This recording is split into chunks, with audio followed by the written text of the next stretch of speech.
The laugh track woke me up. Not an alarm, not a car horn, a laugh track, loud, too close, like it was coming from inside my skull.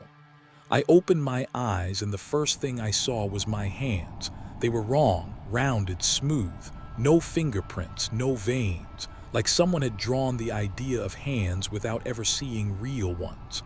I sat up and my body moved differently, heavier on top, lighter at the bottom, like my center of gravity had been rewritten by someone who didn't understand anatomy. I was sitting on a couch, but not my couch. This couch was too flat, too perfectly shaped. The cushions didn't sink when I pressed on them. The fabric had no texture, just color. The room around me was a living room. I recognized the layout instantly, and that recognition made my chest tighten, because I knew this room. I had seen it 1,000 times on a screen, but I had never been inside it. The TV was on, but the screen was just gray static. No image, no sound from it, just gray. I stood up and my legs moved in a way that didn't feel right. Like there was a delay between thinking and doing, like something else was deciding when my body would respond. I walked to the window and looked outside. Quahog. I was in Quahog, except Quahog didn't look like a town. It looked like a painting of a town. The houses across the street were flat, not just simple, flat. Like cardboard cutouts propped up against a sky that had been painted in one single stroke of blue. Nothing moved out there. No cars, no wind, no birds. I tried the front door. It opened. The air outside wasn't air.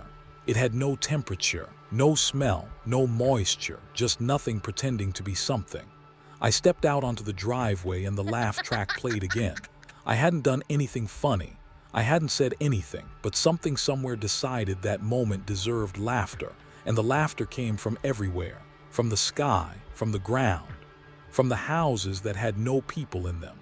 I started walking. The street stretched ahead of me in a way that streets don't. Every house was the same distance apart, every lawn the same height, every mailbox the same angle, like someone had copy-pasted one block and repeated it until they ran out of interest. I turned a corner and there was someone standing in the middle of the road.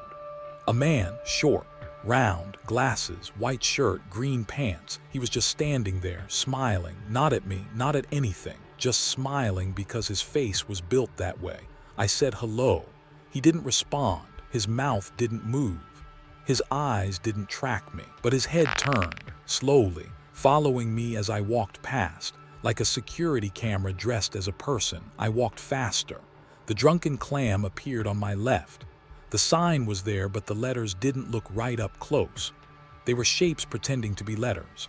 I pushed the door open and went inside because I needed to be somewhere enclosed, somewhere with walls. The bar was empty, every stool perfectly placed, every glass clean, no dust, no smell of alcohol, no sound. I sat down and put my hands on the bar and tried to think.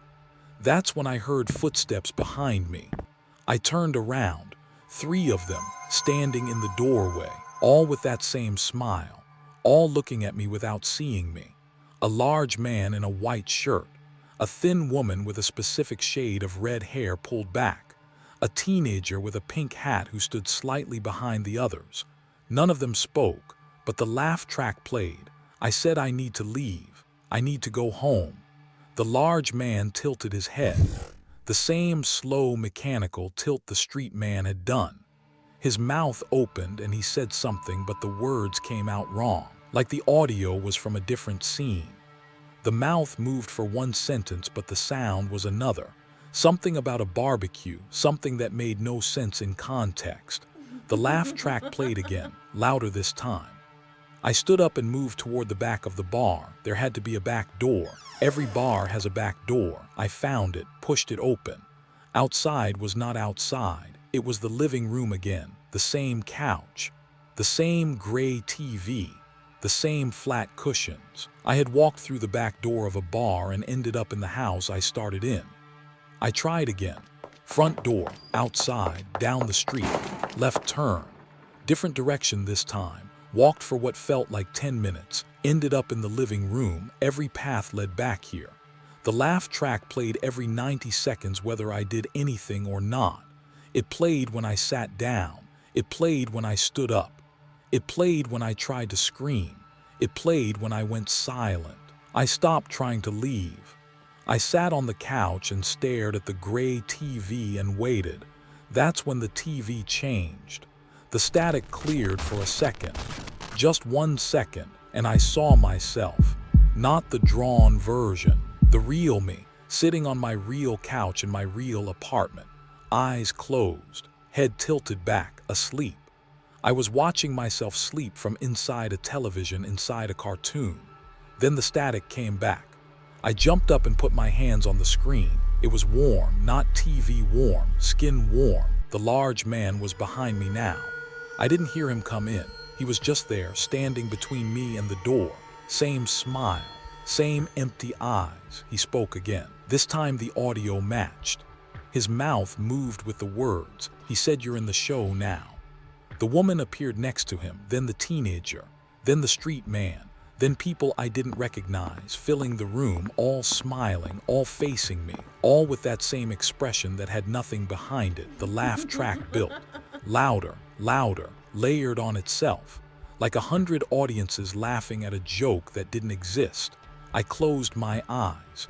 When I opened them, I was on my couch, my real couch. The TV was off. The apartment was dark, silent. I reached for the remote. My hand was shaking. I turned the TV on just to prove I could. The show was playing, that exact show, the living room scene, and on the couch in the cartoon, sitting exactly where I had been sitting, was a character I had never seen before. He looked like me. He was staring directly out of the screen. I turned the TV off and haven't turned it back on since.